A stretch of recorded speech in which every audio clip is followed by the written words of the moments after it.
Boa tarde. Vamos nós lá com alhos e bugalhos para cima, sabe? Porque se não for assim, eu estou lidando aqui com meus aparelhos tecnológicos, sabe? E com minhas anotações e com a minha ansiedade, a vontade de querer falar. Amanhã vai ter eleição na Argentina, certo?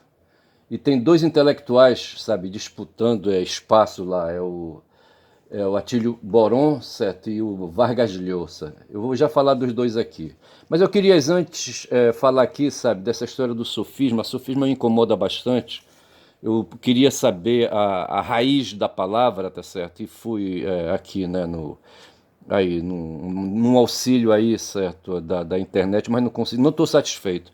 Diz que a origem do sofisma é do grego sofisma, cuja tradução é só pensamento. Então a palavra sofisma vem de sofisma em grego, que é traduzido como só pensamento, certo? E explica. Essa era a estrutura de construção argumentativa adotada pelos sofistas. Eles atuavam como mestres e tinham os filhos das famílias nobres como discípulos. Como discípulos.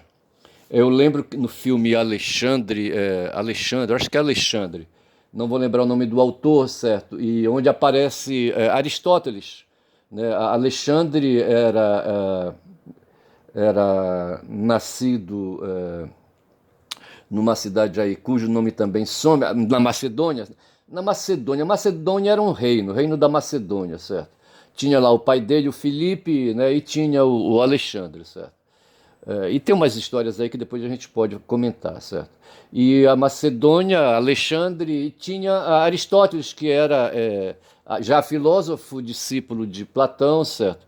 Era de Égira, salvo engano, da cidade de Égira, certo? Que foi dizimada, destruída por Filipe, certo? Jogado no pó. E Filipe, não sei se ele capturou Aristóteles por lá, certo? Fez dele escravo e trouxe ele para ser o mestre, o professor de Alexandre, tá certo? E não creio que ele ensinasse sofismas, né? Tá certo? Eu acho que os sofistas são outros, são outra raça, sim, porque tem a distinção entre filósofos e sofistas, certo? E professores. A forma de pensar dos sofistas é que eles ensinavam sem qualquer preocupação com os fatos. Ele não, quer dizer, tratava aí, sabe, a coisa aí no aéreo, certo? Tinha os fatos acontecendo ao redor, eles não davam importância, preferiam fazer técnicas de lógica, desenvolver lógica, desenvolver o pensamento, certo? Sem ilustrar. É o que está dizendo aqui.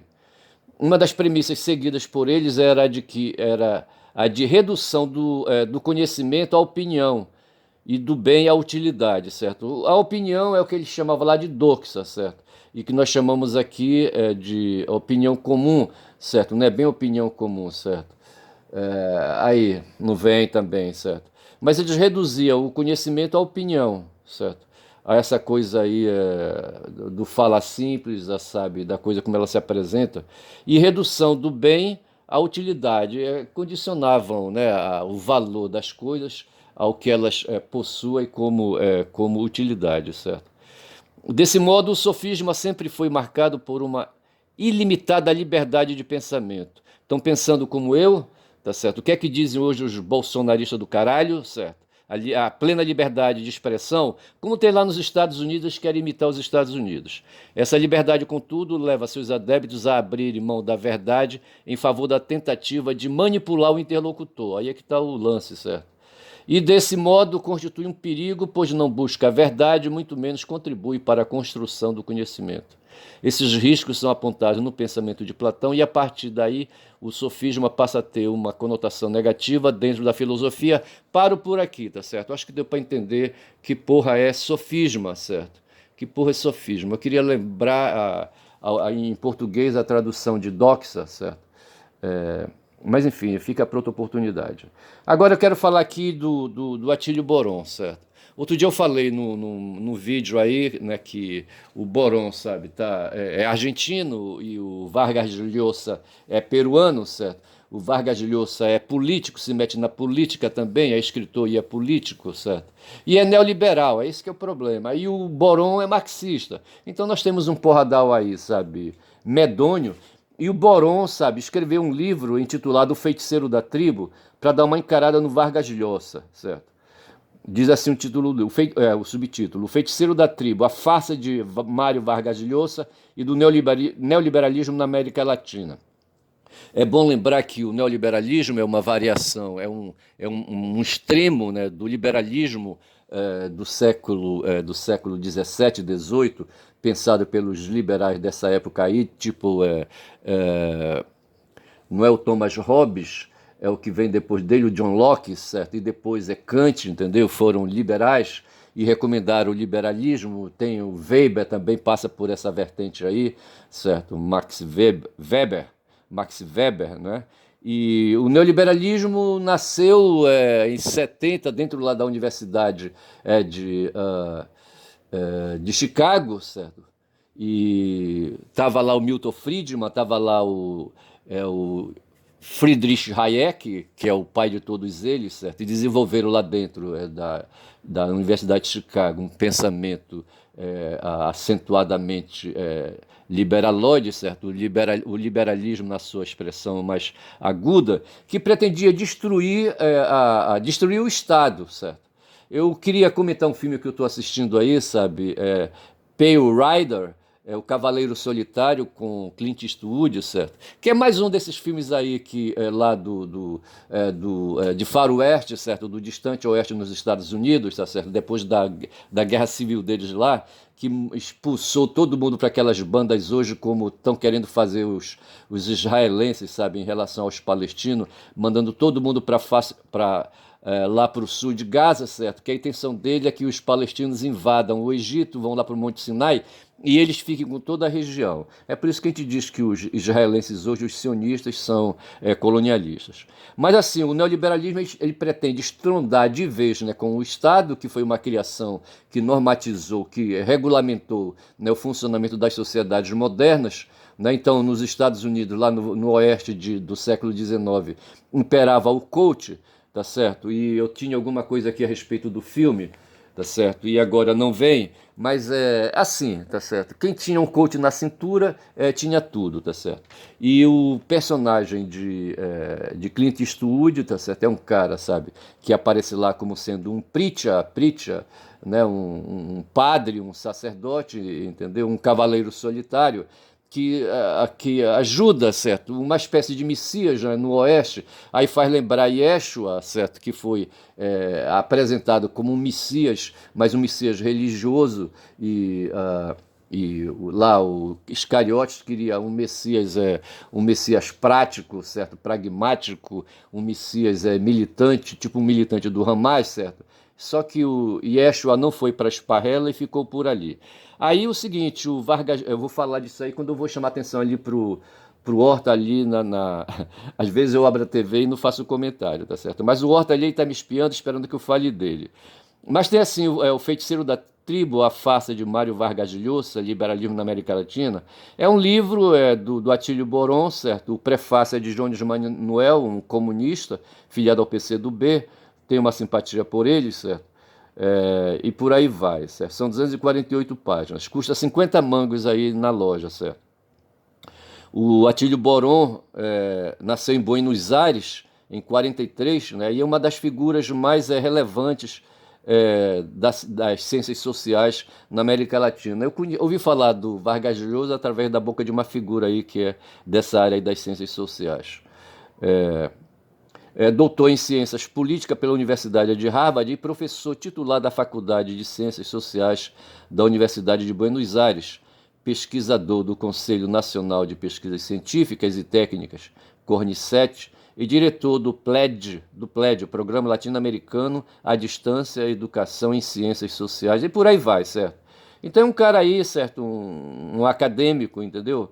E diz assim, né? A crítica, para ser frutífera, não deve atacar o homem nem suas ideias, né? Então o livro é uma decisão do Boron de ver o que pensa o Vargas Llosa, né?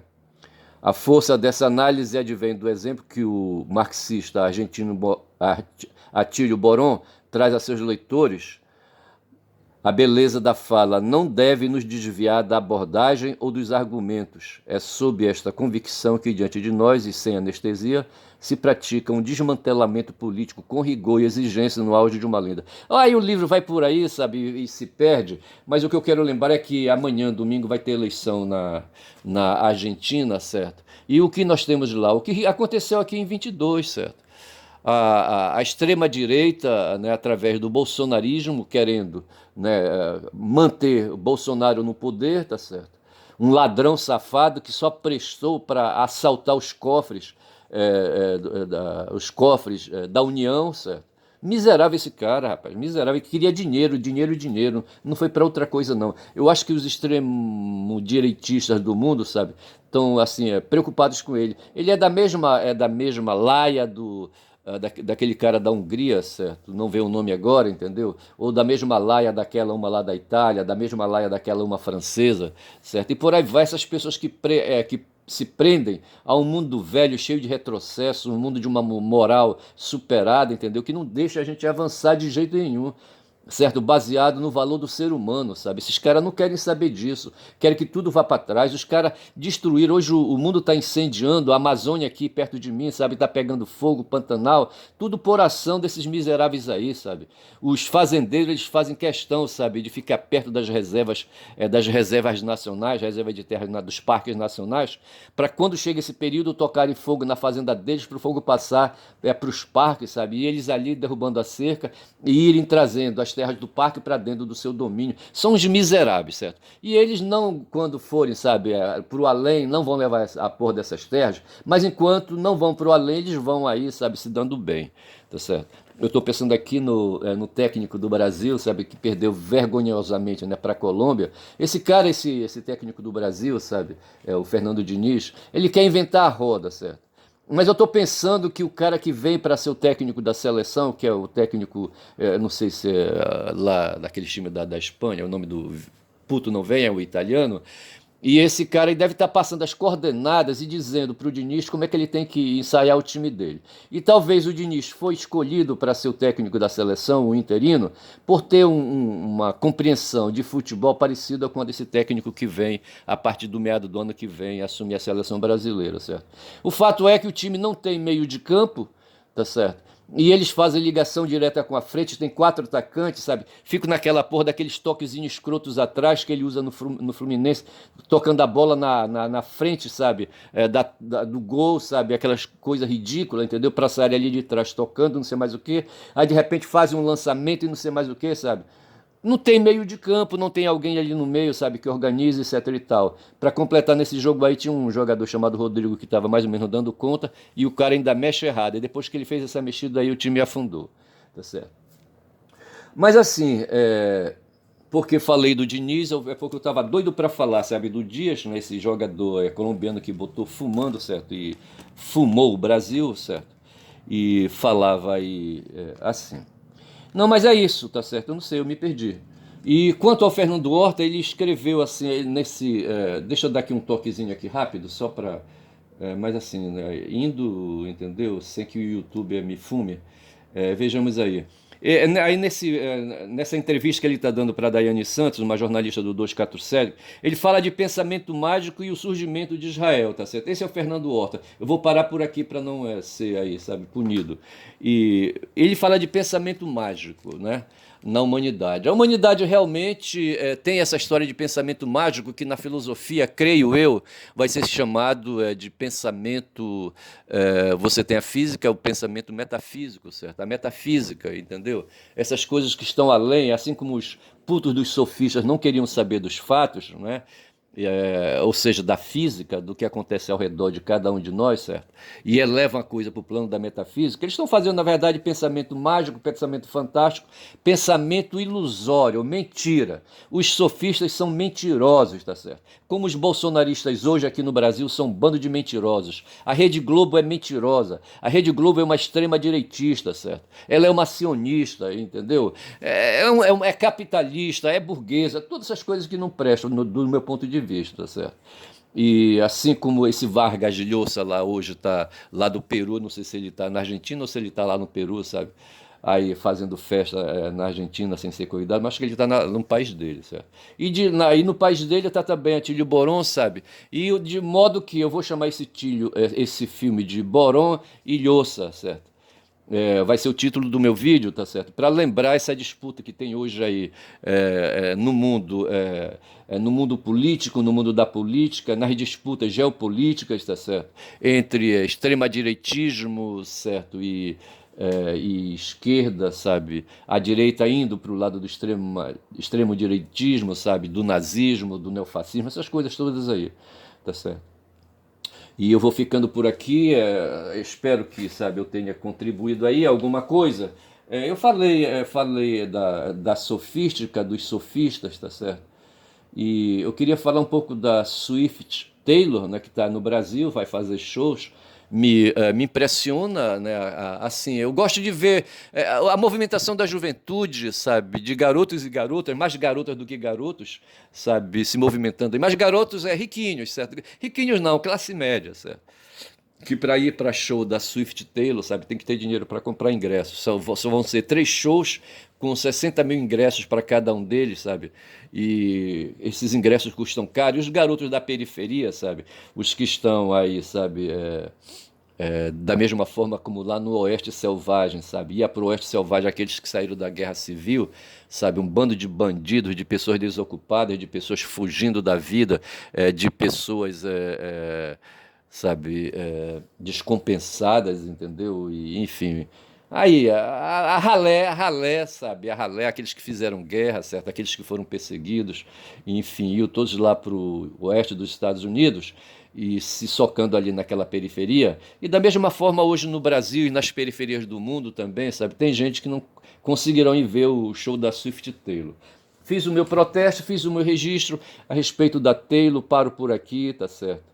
É música, cultura, essa coisa toda, entendeu? Eu gosto de música, gosto de cultura, mas eu observo isso, tá bom? Meu nome é Ernest, certo? Um cara que fala muito, dá bom dia a cavalo e a éguas, entendeu? E pede aí que quem, sabe, visualizar esse vídeo, pare um pouco mais aí, faça aí, sabe, um like para dizer que gostou do papo, para que a gente continue, certo? Faça aí uma inscrição no canal, eu tenho 2 inscrições só, certo? É, de 2 filhos que eu tenho, sabe? Mas não foi obrigação, não. Eu dei a dica para eles, né, que eu estava fazendo vídeo, eles pegaram e se inscreveram por conta própria, certo? Não vou pedir para ser membro, porque eu acho que não tem essa autonomia. Não vou fazer Pix ainda, entendeu? Porque não tenho ainda essa autonomia, tá certo? Mas de qualquer maneira, gostei de estar aqui me abrindo para o mundo. Minha filha observou isso, né? Que quando se faz vídeo, certo? A gente se abre para o mundo, quer dizer, quando posta na rede, né? Se abre para o mundo. Eu sou professor.